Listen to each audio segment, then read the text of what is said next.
Olá, o TVE Entrevista Especial de hoje conversa com Manuela Dávila. Natural de Porto Alegre, formada em jornalismo, Manuela fez parte da União da Juventude Socialista e, em 2001, se filiou ao Partido Comunista do Brasil. 3 anos depois, 24 anos, foi eleita a vereadora mais nova da história de Porto Alegre. Em 2010, foi eleita pela segunda vez como deputada federal e a mais votada do Brasil. Também concorreu por 2 vezes à prefeitura da capital gaúcha. Atualmente deputada estadual do Rio Grande do Sul, foi anunciada como pré-candidata do PCdoB à presidência da República. Para falar sobre quem é, sobre suas ideias e projetos para o Brasil, aqui ao meu lado, Manuela Dávila. Deputada, muito obrigada por comparecer ao TVE Entrevista Especial.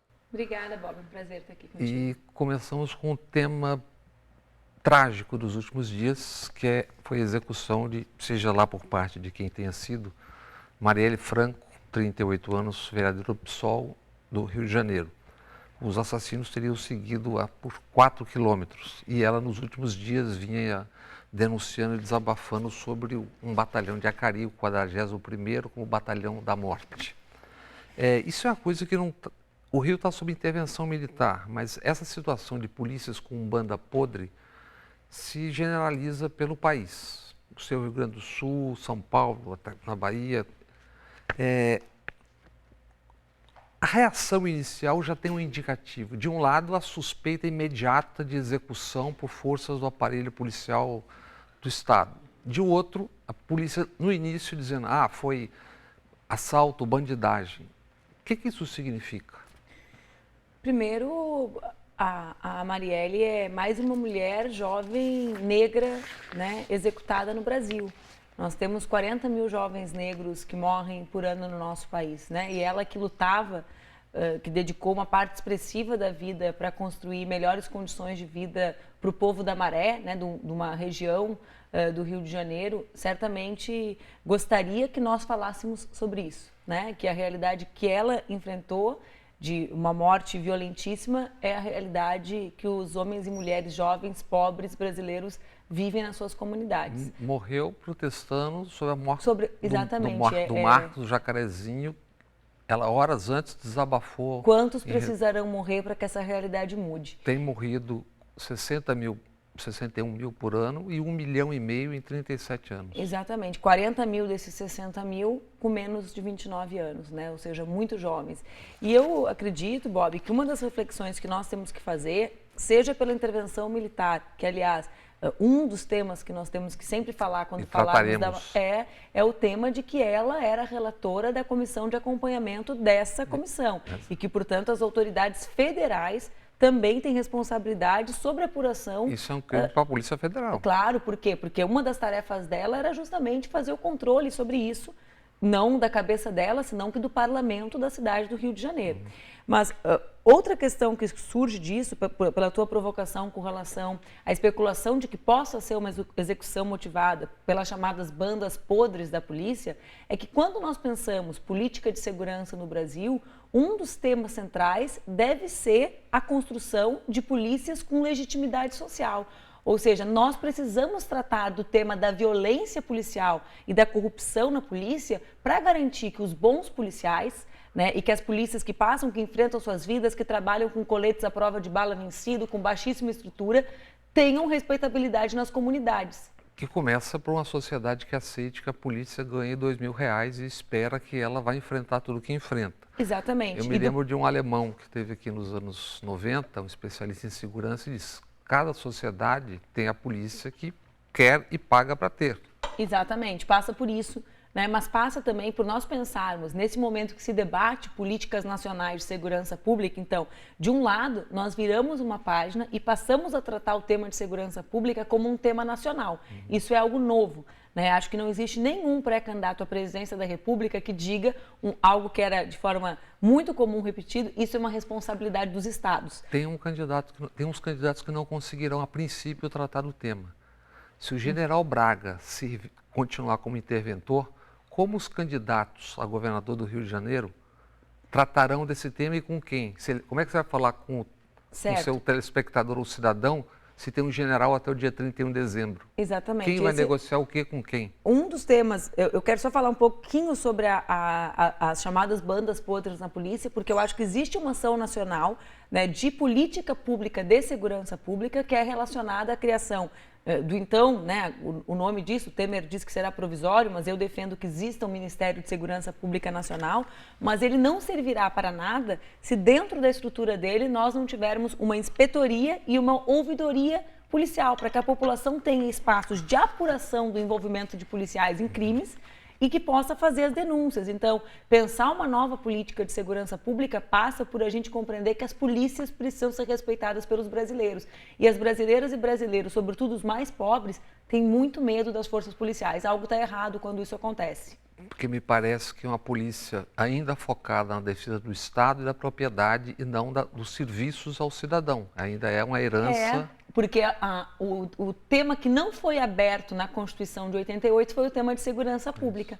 Né? Então, a Constituição de 88, ela consagra uma política de segurança pública que havia sido feita pelos militares até então. Né? Então, continuidade. A continuidade dela. Era, digamos assim, a caixa preta da Constituição de 88 foi o tema da segurança pública e eu acredito, né, lamentavelmente, diante de um cenário de uma crise que tira muitas vidas, né, talvez a esquerda, durante um ciclo de governo, tenha subestimado o impacto da violência urbana na construção das desigualdades sociais. Porque né? quem morre é da periferia. Mas vê bem, o que representa para um país a esquerda... Há 20 anos, o centro do debate era qual? Tirando algumas personalidades, que são o Luiz Eduardo Soares, né? Pessoas que se especializaram no debate de segurança. Mas, fora disso, o debate central passava pelo discurso de que a desigualdade social é que construía a violência. Né? E que se a gente combatesse ela, nós diminuiríamos. O que nós assistimos foi o contrário. Nós diminuímos e todos, né, reconhecemos o que foi o governo do presidente Lula no combate à miséria, no enfrentamento à pobreza extrema no Brasil, mas nós não reduzimos a violência. Ao contrário, a violência seguiu aumentando e estruturando a situação de pobreza, porque um dos 760 mil presos, né, que passam pelo sistema penitenciário brasileiro, quando ele sair de lá, ele será para sempre um ex-preso. Que emprego ele conseguirá? E um soldado além de se organizar no tráfico. Então, acho que as lições que nós temos que tirar desse processo é que essa eleição precisa marcar o debate sobre saídas sérias, né? De políticas baseadas em evidências e não em improvisações, né? De uma política sólida que passe, tu debateste o tema do salário dos policiais, que passe por nós enfrentarmos as péssimas condições de trabalho das nossas polícias, que passe por nós enfrentarmos os chamados ciclos policiais. Né? As polícias no Brasil, elas são únicas no mundo. A gente, quando debate reforma política no Congresso, sempre fala, o nosso sistema político é único no mundo. Pois bem, as nossas polícias também são únicas no mundo. Né? Cada um é uma guarda pretoriana. Exatamente, cada uma com uma tarefa diferente. Os outros países têm múltiplas polícias. Não é o problema de ter 26 ou 27 polícias civis e 27 polícias militares. É o problema que todas essas 27 têm ciclos interrompidos. Né? E se insegurança passa por inteligência, capacidade de investigação de crimes, né, sobretudo dos que nos assustam mais, que são os homicídios, os crimes sexuais e os tráficos, sobretudo de arma, que entram, enfim, de forma muito intensa no Brasil. Se as polícias não investigam, a gente não tem como garantir. Está falando de inteligência. Um conterrâneo seu, que eu não sei se você conhece bem, General Sérgio Etchegoyen.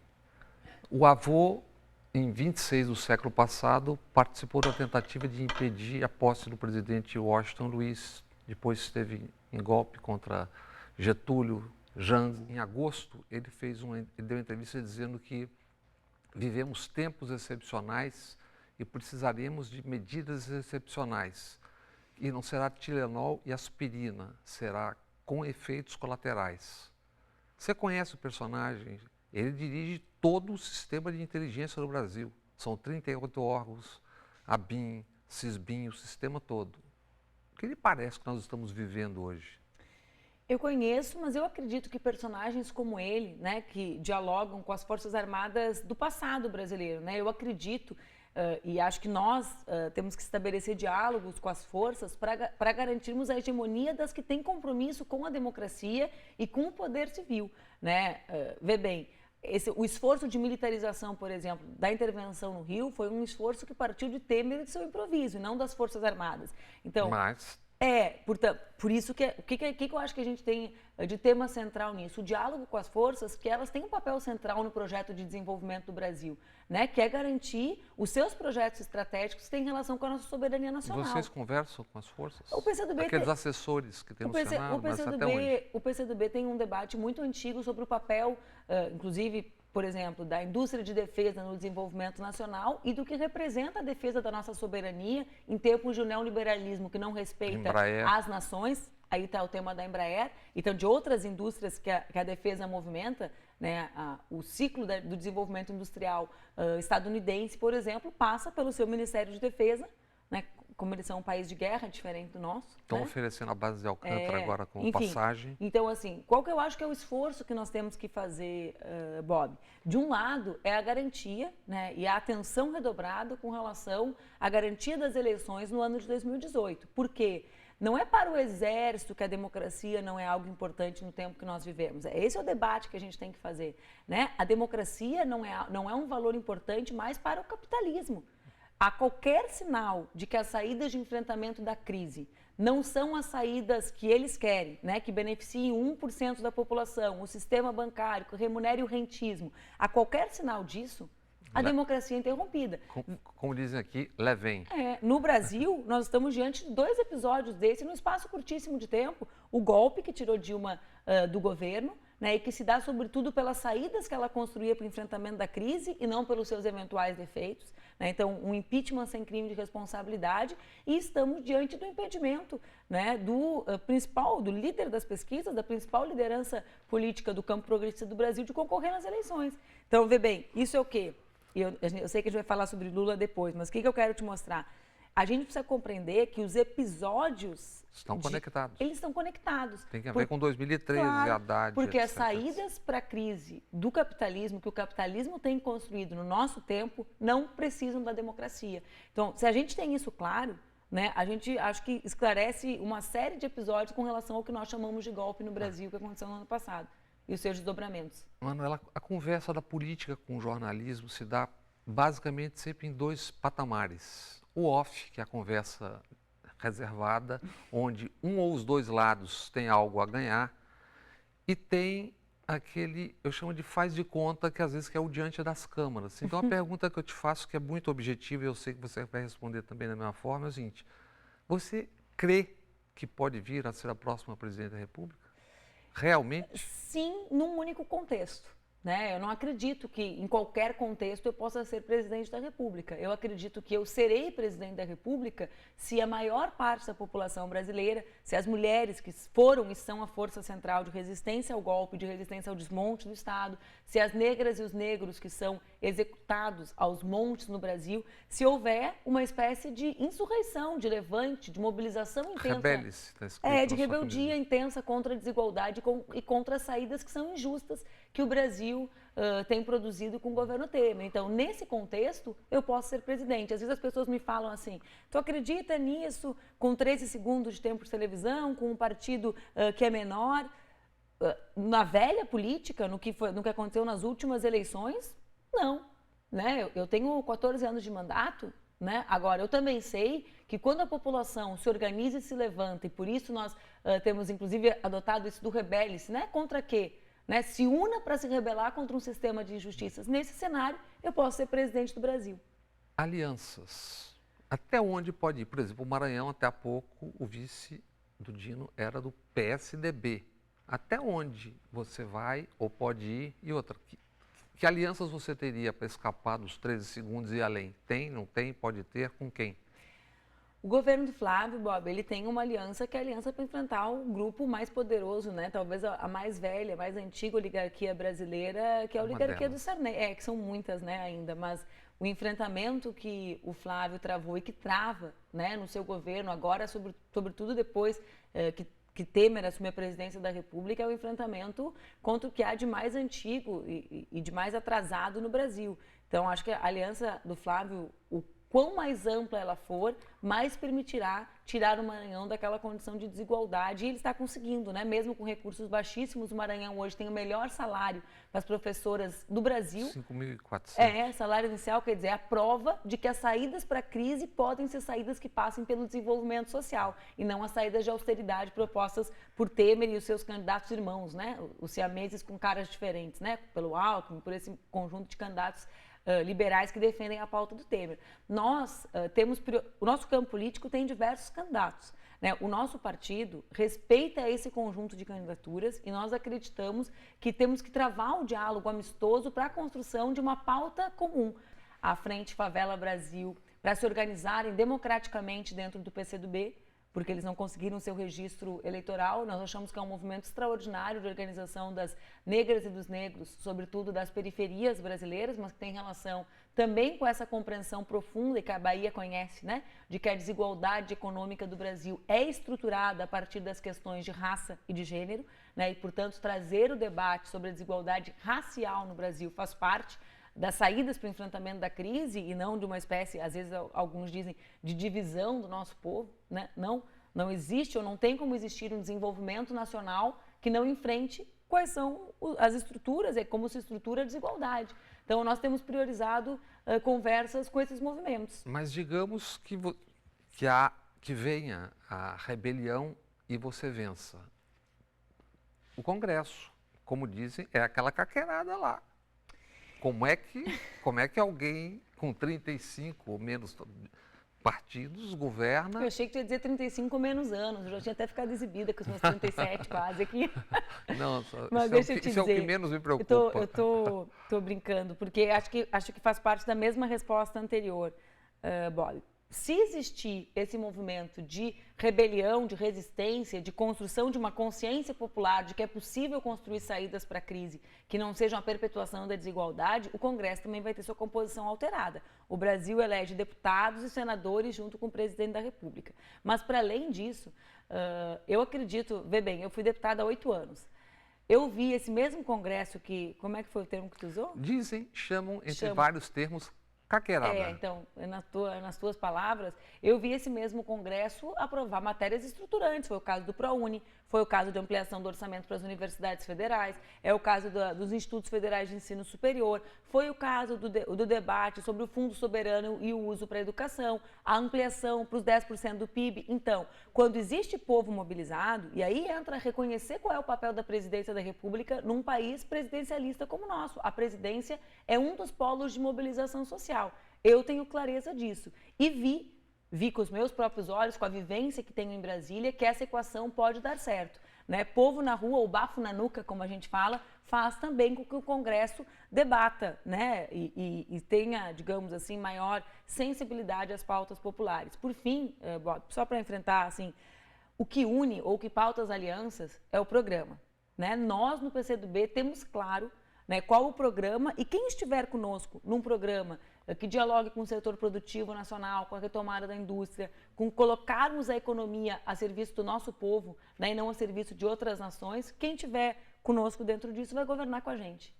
Essa é a primeira candidatura majoritária nacional do PCdoB desde a redemocratização e a terceira em 95 anos de história. A sua candidatura inicialmente é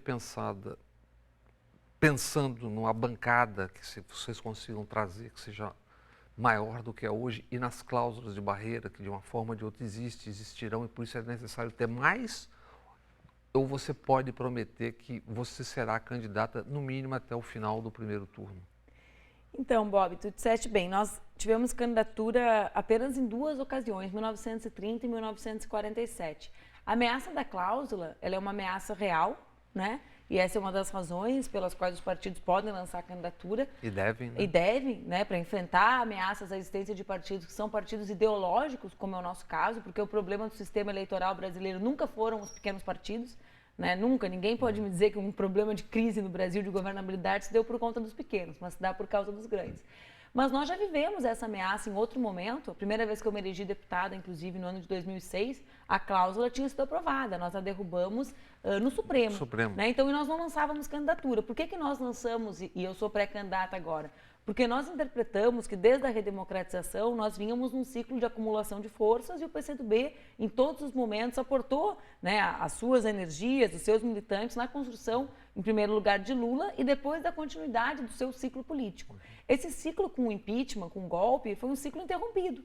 Né? Então, nós acreditamos que, como um partido que tem responsabilidade com o Brasil, que as eleições de 2018 precisam ser um espaço de debate sobre saídas para a crise. Né? E não apenas, embora sempre seja importante nós conhecermos o que aconteceu no verão passado, né? Mas é importante que a gente também apresente uma pauta de futuro para o nosso povo, porque o povo vive a crise no seu cotidiano. Né? O nosso debate não se voltar para qual rumo de enfrentar os 13 milhões de desemprego, nós veremos vendido no processo eleitoral apenas alternativas que são completamente antipovo, antipopulares. Do que é programa de governo seu, o que é nuclear para o usuário de internet saber, para o ouvinte, para o telespectador, o que é nuclear, o que é básico, quais são os alvos prioritários iniciais ou fundamentais? Existe um tema central para o próximo presidente do Brasil, que é como nós enfrentaremos a crise que o Brasil vive. Nós, do PCdoB, acreditamos que é preciso construir uma espécie de plano, né, de uma unidade nacional em torno de um projeto de desenvolvimento para o país, que passe necessariamente pela conquista, né, da capacidade, retomada da capacidade do Estado de investir, né, e para nós isso passa por uma reforma tributária de caráter progressivo, cobrar impostos multimilionários brasileiros, cobrar menos imposto do povo pobre e mais imposto de quem não paga, né, com isso, retomar a capacidade de investimento do Estado. O Estado tem um papel, para nós, imprescindível na condução desse projeto de desenvolvimento nacional. É preciso pensar qual será o papel da indústria brasileira e qual indústria nós queremos que exista para o próximo ciclo. De que geração? De que geração,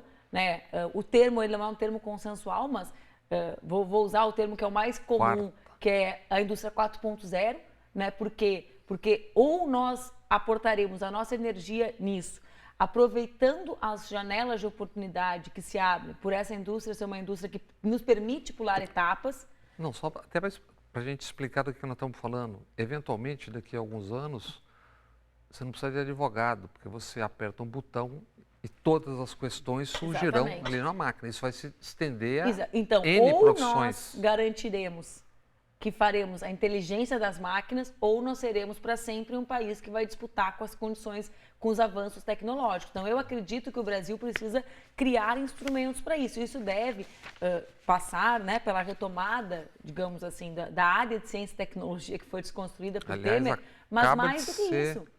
Acaba de sair da base espacial, então o Brasil Exatamente. acaba de se afastar. Mas vê, aqui tem o tema do papel do BNDES, do papel das nossas escolas técnicas voltadas mais para a inovação, do papel dos bancos públicos. Então, é um conjunto de ações para garantir que a indústria 4.0 seja uma realidade no Brasil.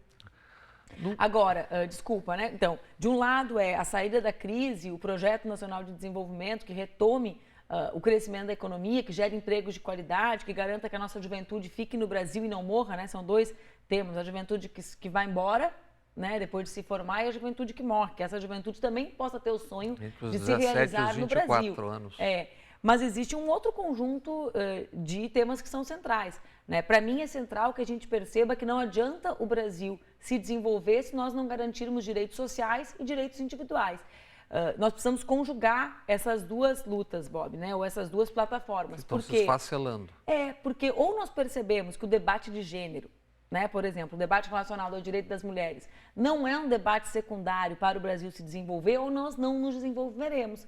De cada 1.000 jovens que entram na graduação, só 22 vão para as áreas de inovação tecnológica, né, geral. Desses 22, só uma é mulher. Ou seja, ou nós conseguiremos mudar a cultura da nossa sociedade e enfrentarmos as desigualdades, né, as desigualdades de gênero e de raça, ou nós não garantiremos que esse projeto nacional de desenvolvimento se realize.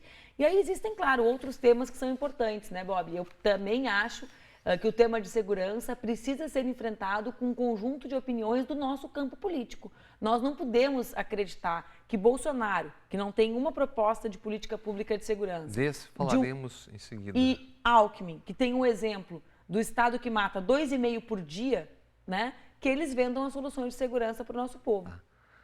Uma hipótese cada vez menos provável de que Lula consiga ser candidato, menos provável a crença particular, porque eu acho que algo que está se movendo há tanto tempo certamente não vai parar na hora do pênalti, né? Vocês só se aliariam num segundo turno?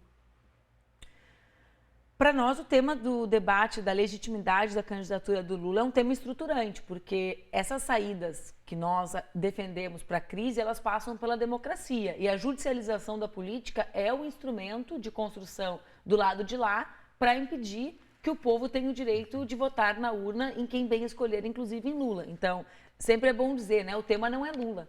O tema é a judicialização da política, o cerceamento ao conjunto de liberdades, inclusive a liberdade de escolha do povo no processo eleitoral.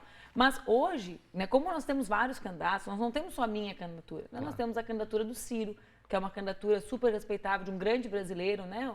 Um ex-governador extraordinário para o estado de Ceará, ex-ministro de Lula. Nós temos a candidatura de Boulos, né, um militante do movimento social, que é do PSOL e que também tem um conjunto de ideias para apresentar. Nós temos a candidatura do PT e teremos a minha. Qual que eu acho que é a nossa missão no primeiro turno? Garantir a maturidade política. Manter pontes. Pontes construídas. Agora eu estou constrangida de falar o termo ponte, porque o último que usou foi o Temer com a ponte para o futuro, que era essa pinguela para o passado, né? Mas vamos lá. Então, garantir as boas relações entre nós e um programa que nos una. Eu acredito que é a maturidade, né? A capacidade de diálogo, a capacidade de colocar os interesses do povo brasileiro em primeiro lugar e não as questiúnculas e as pequenas de lado, né? Colocar isso de lado e priorizar que o nosso campo tenha condições de estar unido no segundo turno para que a gente tenha a 5ª vitória eleitoral. Tá. Nós não perdemos nenhuma eleição, né, desde 2002. Nenhuma. Né? Nós fomos tirados por um golpe. Tá. Mas, objetivamente falando dessa lógica da judicialização, uma coisa tão importante, gostem ou não gostem, queiram ou não queiram, esse processo tem etapas muito claras. A coercitiva, um juiz que deixa ou interrompe a gravação da conversa da presidente da República, que não era investigada com o ex-presidente, e isso dura por mais 1h15, e ele mesmo vaza para uma televisão, do Jornal Nacional, na mesma noite. A pré-condenação anunciada pelo presidente do TRF4, lá do Rio Grande do Sul, quer dizer, você vê um desfecho diferente do que o próprio Lula diz num livro que está saindo agora, que ele sabe que será preso. Você vê um desfecho que seja diferente disso? Eu estou dizendo como pessoa, como política. Eu relutei muito em falar sobre isso, porque, primeiro, isso me causa uma tristeza muito profunda. Mas é um fato objetivo. Eu milito desde os meus 16 anos, eu vejo o papel que o presidente Lula cumpriu e cumpre no Brasil e no mundo, né, como algo extraordinário. E eu acho que esse é o desfecho mais provável, acredito que esse é o desfecho mais provável, porque, como tu bem disseste, ninguém tira uma presidente eleita, né, sem crime de responsabilidade para acabar com a execução de um programa, porque atiraram para implementar um programa, que é o de privatização, de entrega do nosso patrimônio público, de entrega do setor energético brasileiro, do petróleo, né, de retirada dos direitos trabalhistas, de congelamento de gastos públicos. Ninguém tira uma presidente para encerrar isso pela metade. Então, eu acredito que esse é o desfecho mais provável. E eu também acredito que é bom que, antes que esse fato aconteça, a gente reflita sobre o significado profundo que terá se ele acontecer. Qual? Porque isso tende a construir uma fratura maior e não de fácil superação no povo brasileiro. O descrédito internacional do Brasil, se mantiver o seu maior líder popular e um dos maiores líderes populares do mundo preso internacionalmente, qual o papel internacional que o Brasil vai jogar? Né? Vamos falar de economia para sair da crise, com o seu maior líder popular preso. Não, e que começa a manter-se o nível de hoje, o futuro presidente ou presidenta começa a governar com 40% do país, hoje seria assim, em um outro lado. Claro, então é uma fratura social, né? É o oposto do que nós precisamos para enfrentar o quadro de uma crise econômica e política como a que nós estamos vivendo, né? Então, qual é a perspectiva que um jovem brasileiro terá quando vê uma caçada a um homem que não tem nenhuma prova contra ele, né? Porque aqui, às vezes, vem alguns juízes, eu cansei de ouvir essa frase, até porque eles falam muito, dão muita entrevista, dão até mais que eu, né? Eles gostam de dizer o quê? Nenhum brasileiro está acima da lei. Óbvio, mas também não pode estar abaixo. O Brasil é um país que tem gente acima da lei, mas tem muita gente abaixo da lei. Nós temos quase 50% dos nossos presos sem serem julgados. né? E nós prenderemos. O Lula não será o 820 primeiro. mil presos hoje. Lula não será o primeiro brasileiro preso sem provas. Ele vai ser fruto de um sistema que prende muitos sem prova. Né? Então, nós também precisamos perceber o impacto disso. Como sair dessa crise Tem uma se isso questão acontecer? que eu ia tratar depois, mas que, diante da sua resposta, eu vou antecipar. O PSDB, quando chegou na 6ª ou 7ª audiência pública, engavetou porque houve pressão. O segundo governo do presidente Lula, foi tratar dessa questão com o Franklin no final.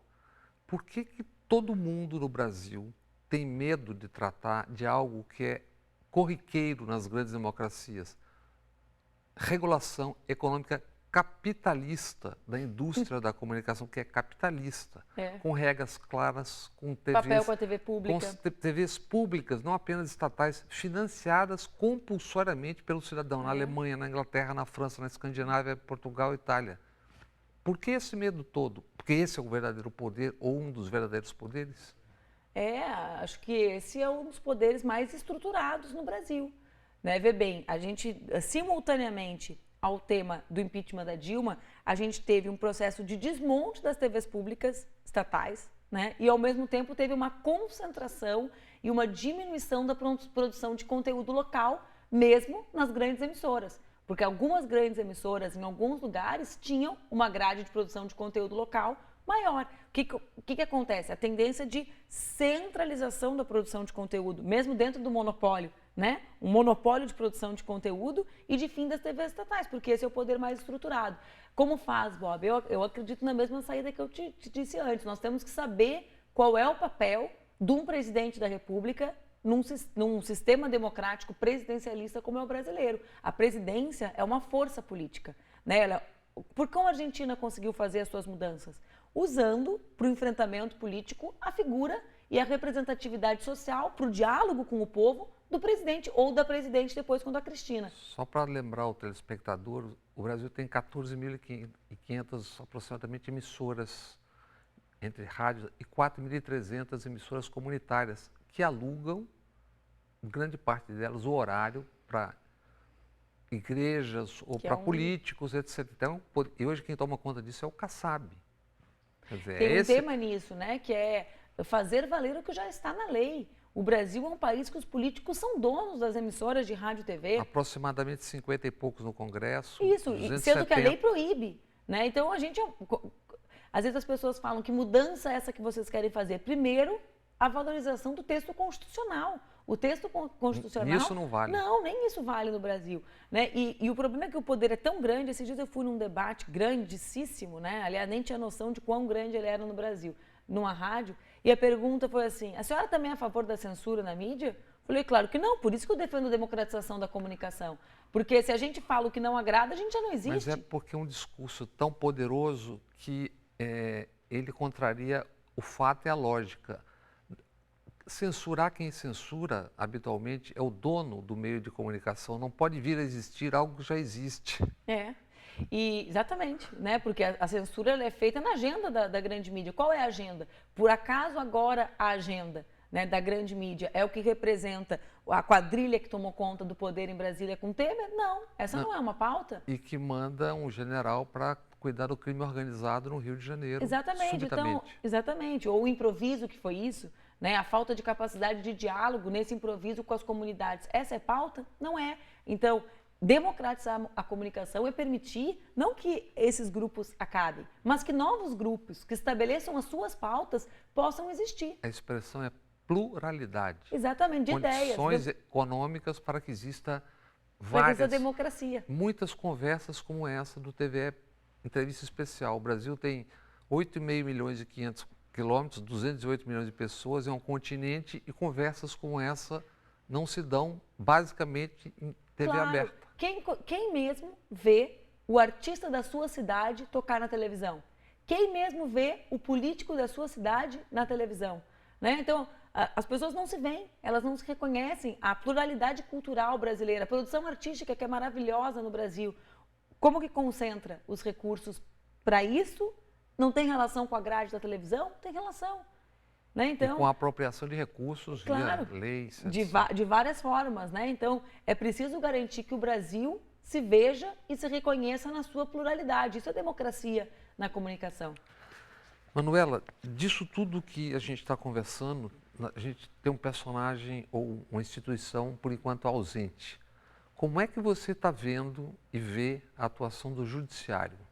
Não estou pessoalizando, nem personalizando, nem fulanizando. Como é que você vê nesse processo todo? Primeiro, acho que existe uma obrigação nossa, né, de pessoalizarmos um pouco, Bob. Por quê? Porque eu não acredito que todo judiciário, né, tem esse comportamento de ativismo político. Mas hoje, quando nós olhamos para setores do judiciário, há um ativismo flagrante, né? Eu sou filha de uma magistrada. Minha mãe nunca deu uma entrevista na vida. Né? Por quê? Muito menos entregou uma fita para televisão. Muito menos vazou provas de processos, né? Ou criou circunstâncias. Então, a gente vive um momento em que o judiciário, isso, quando a gente estuda, né, e vê que lá no início já da redemocratização ou das redemocratizações na América Latina, já fazia parte da doutrina norte-americana a ideia de que o judiciário deveria ser um aliado. Né? Um braço. É o chamado soft power dele, só que de soft não teve nada, porque quando veio a judicialização e o ativismo político para o Brasil, agora, nesses últimos anos, veio com uma intensidade de power, né? Foi pesado. Mas também na ditadura foi utilizado também como um braço. Então eu ia dizer isso, mas também não é uma surpresa, né? Porque foi o judiciário, antes ainda da ditadura, quem entregou mesmo Olga, gestante, né, para a Alemanha foi o Poder Judiciário. Né? Então, é preciso dizer que sempre existiu, né, esse braço ou esse lado do Poder Judiciário com um certo ativismo político para garantir os interesses das elites. A democratização das universidades, ela também afronta muitos interesses nesse sentido, porque é difícil democratizar um poder que é concursado e que tem pouquíssima transparência, né, porque tem baixíssimo grau de publicidade nos números, né? Tem um escândalo agora com o auxílio moradia. Mas, o auxílio moradia, só para lembrar, significa o mesmo, 4 mil e poucos reais, é o mesmo que o salário de mais de 92% da população brasileira. Exatamente. Então, um poder que tem baixíssimo controle social, né, e nas democracias, os poderes, eles são mais democráticos à medida que mais transparentes, né? Então, o judiciário tem esse elemento, mas também quando tu tens um concurso público e tu não tens democracia no acesso ao ensino superior, como era o caso do Brasil antes do ProUni, tu tem acesso de uma elite, né? Um acesso de classe. Exatamente. Então também existe esse componente no Poder Judiciário. E como é que a Manuela, presidenta, tratará com o famosíssimo e onipresente, invisível e tão falado Deus mercado? Ou seja, o sistema financeiro, porque eu vejo todo dia o mercado, eu fico procurando... Para mim, esses dias eu ouvi uma frase que eu não sabia se era chacota ou se a pessoa acreditava no que ela estava me dizendo, né? Porque a pessoa me disse assim, a economia não é política. Aí eu fiquei pensando, mas então deve ser religião, porque se não é política é o quê, né? Mas é quase. Então, exatamente, aí decorre disso, dessa ideia de que existe uma mão invisível, né? Aliás, até a figura da mão invisível, ela é uma figura meio espiritual, né? Para mim, Bob, o tema central é que a economia brasileira deve estar a serviço do nosso povo. E, portanto, mas traduzindo... temas que são tidos como sagrados e bíblicos, né, como é o caso dos juros e do câmbio, devem refletir os nossos interesses nacionais. Então, por exemplo, a política de juros e de câmbio tem que estar a serviço da indústria brasileira. Os chineses fazem isso. É óbvio. Né? Qual é o sentido da gente ter um câmbio sobrevalorizado desde o governo Fernando Henrique que destrói a indústria nacional e que, portanto, faz com que nós percamos a condição de gerar empregos de qualidade para o nosso povo? Que Deus é esse que só olha para os países já desenvolvidos e não olha para o nosso? Né? Então, esse Deus mercado, ele beneficia alguém. Né? Como que é esse Deus mercado pautando que a gente tem que privatizar os nossos bancos públicos, sendo que os bancos públicos são uma das ferramentas que nós temos para enfrentar o spread bancário? Porque cai a taxa de juros, né? Embora continue uma das mais altas do mundo, cai, mas os bancos privados seguem cobrando 55%.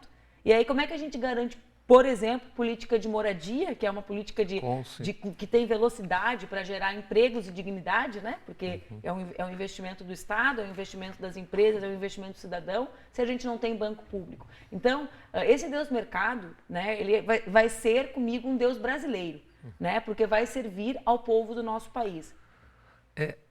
Voltando um pouco no tempo, Aonde a ex-presidente Dilma errou? Por exemplo, independente dos outros fatores todos, na desoneração de 40 bilhões que depois fariam falta a propósito de... E boa parte dos sistemas desonerados trabalhou por sua derrubada. Aonde você localiza, independente da avalanche que foi, da sangria, da óbvia atropelamento, aonde que ela errou? Eu digo na condução do processo. Os ciclos dos nossos governos, eles foram ciclos que economicamente tiveram uma política de zigue-zague, né?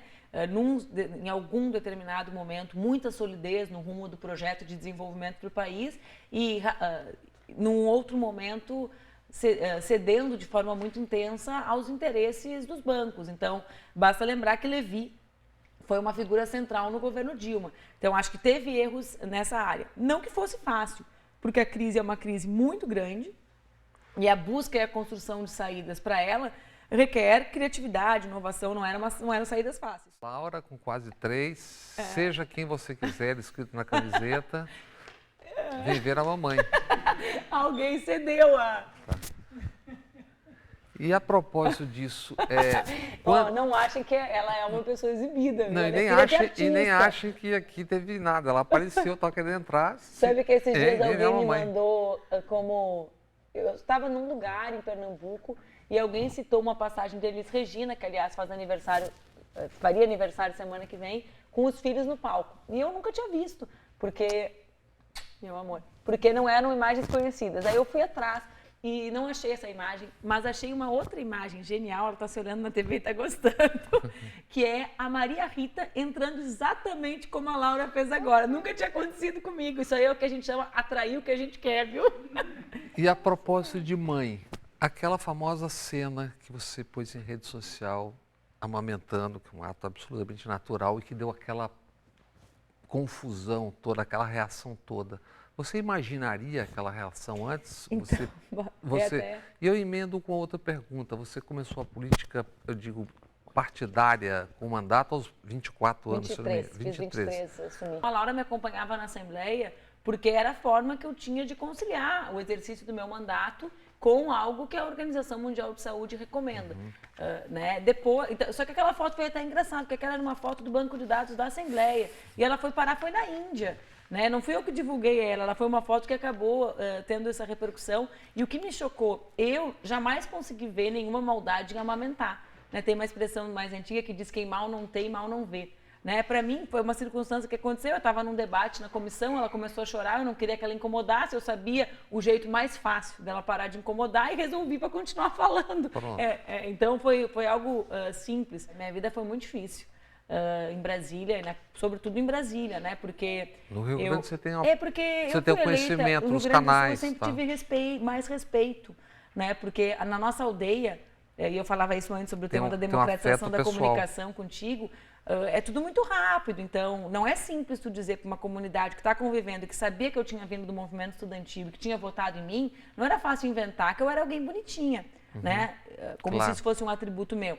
Quando eu cheguei em Brasília, e hoje eu consigo, né, já passados 12 anos da minha primeira eleição, eu consigo olhar para a menina que eu era, né, aos 25 anos, olhar para a menina que eu era e compreender que foi...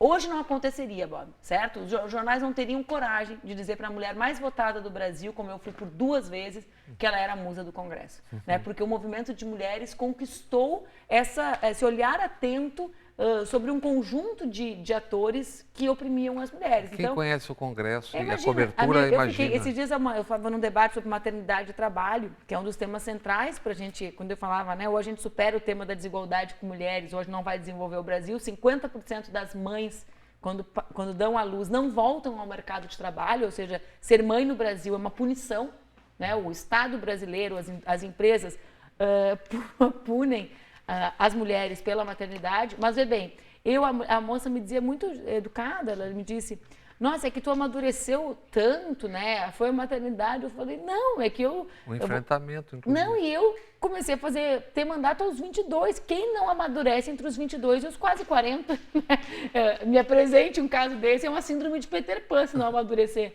Você diria que a queda da Dilma tem a ver com a questão de gênero, pelo menos? Eu não tenho nenhuma dúvida. Seja ao tirar uma presidente eleita, seja ao rasgar um programa de governo escolhido pela população, é o caráter antinacional. Então, o golpe é antidemocrático, ele é antinacional porque ele põe o Brasil a serviço de outras nações e de outros e ele é misógino.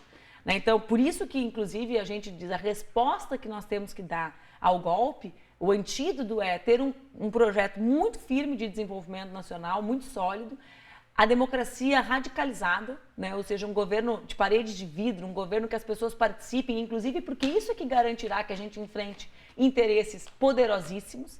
Né? O tema da reforma, tu falaste o tema da mídia, mas o tema da reforma tributária, por exemplo, com quem, se nós não tivermos um governo na mão do povo, né? A ideia de uma transparência radical, de uma participação radical, né? Que eu acho que aqui também a gente pode, com a tecnologia, pensar em muitas saídas, mas um governo que encare, né, as estruturas que nós temos, que são absolutamente machistas e excludentes para as mulheres. Eu fui deputada com a Dilma presidente. O nível de hostilidade dos parlamentares, e era público, teve uma revista de circulação nacional que no meio da crise disse que se a Dilma arranjasse um namorado, o problema do Brasil teria acabado, mais ou menos como se alguém dissesse que se o Temer tomasse um remédio para impotência sexual, o problema do Brasil teria resolvido. É o equivalente, choca ouvir, né? Mas é o equivalente. Aliás, tratando de candidaturas, eu não sei se é só um personagem ou se é exatamente aquilo mesmo. Como você vê e o que significa e encarna Bolsonaro? Bom, acho que em primeiro lugar o Bolsonaro ele encarna, né, o medo legítimo que as pessoas sentem no Brasil. Acho que a gente não pode subestimar que uma crise econômica que gera 13 milhões de desempregados é uma crise que causa muita instabilidade na vida, na rotina, né? O que é ser uma mulher que não tem salário para sustentar um filho, para botar comida na mesa no outro dia? Isso gera pânico, né? Então, o fascismo surgiu num cenário similar, né? Então, é um medo legítimo, junto ao medo da violência. A Alemanha, o Partido Nazista teve 2,6% dos votos em 28, em 33. Exatamente. Hitler então, era o assim, chanceler. existe um ambiente de medo. O Bolsonaro transforma isso em ódio. Também é uma saída que a história já nos mostrou. Tenta organizar esse medo que é legítimo num sentimento de ódio. Então, como assim tu quer dizer que tu pode ter... Aliás, a Kollontai, em escritos de 1900, antes da Alemanha nazista, ela já dizia que nas fábricas, no clima pré-revolução ali, né, de uma crise profunda, já se identificava que tentavam criar uma ideia de adversidade entre os homens e as mulheres, como que o teu trabalho custa mais caro, vamos tirar o teu trabalho, um clima de animosidade. Ele transforma, então, o medo em ódio. É um personagem? Claro que é. Né? Às vezes as pessoas me perguntam assim, quem conhece claro, proximamente... tu conviveste com o Bolsonaro no Congresso? Como assim conviver? Eu era uma deputada ativa. Né? Ele é um deputado inexistente, e é inexistente pela sua incapacidade. Basta ver, qualquer pessoa que escutá-lo atentamente vai ver que não sai uma proposta daquela boca. Né? Agora, se é uma candidatura que eu acho que a gente tem que ter um olhar atento, acho que temos. Por quê?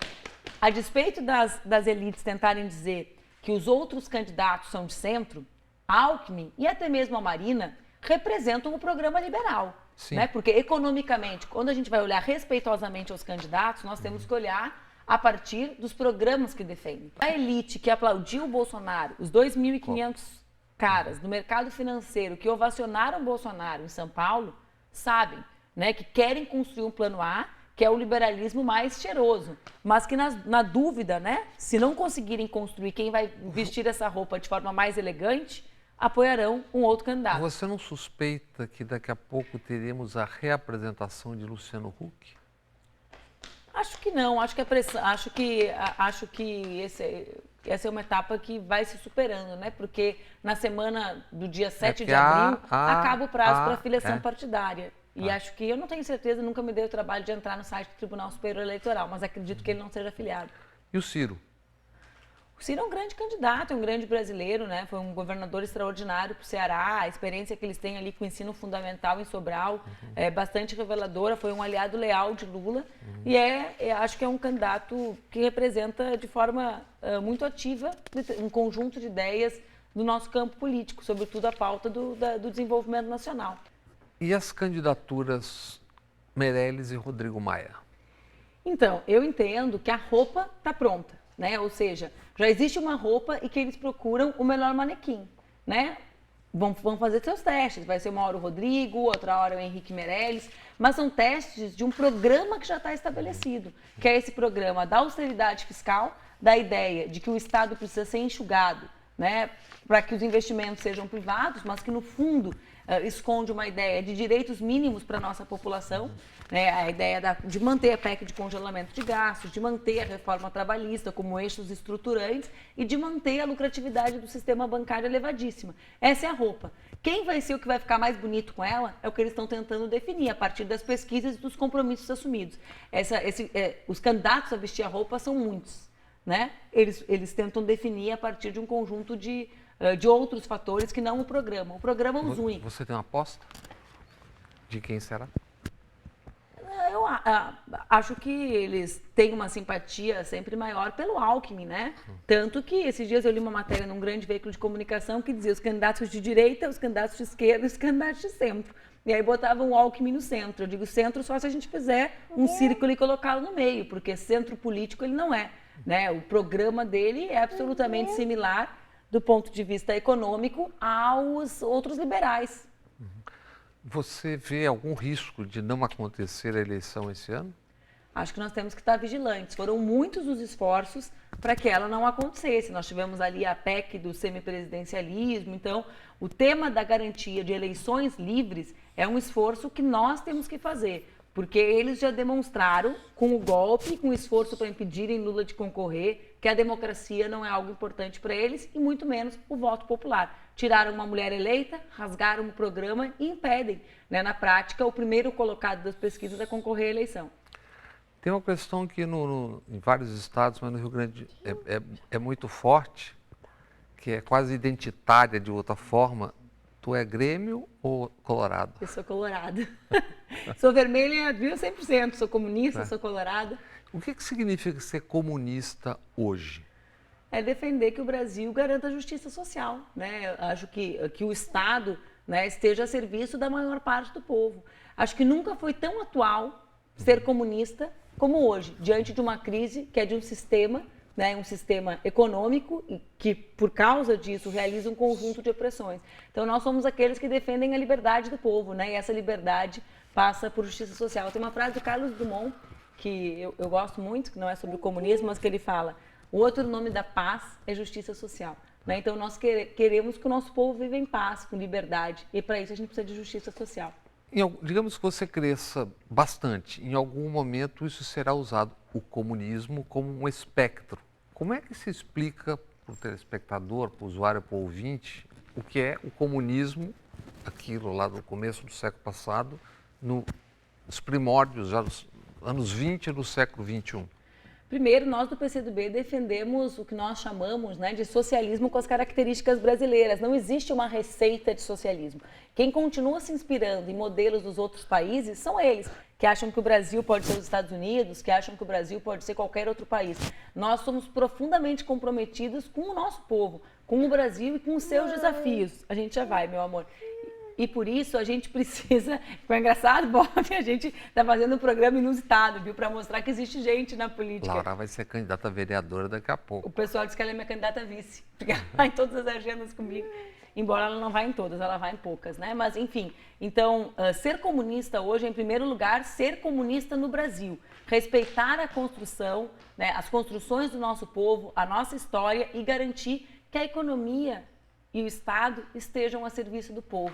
Acho que o problema nosso é que a gente não compreende que no capitalismo a economia e o Estado estão a serviço de 1%. E nós defendemos que eles estejam a serviço de 99%.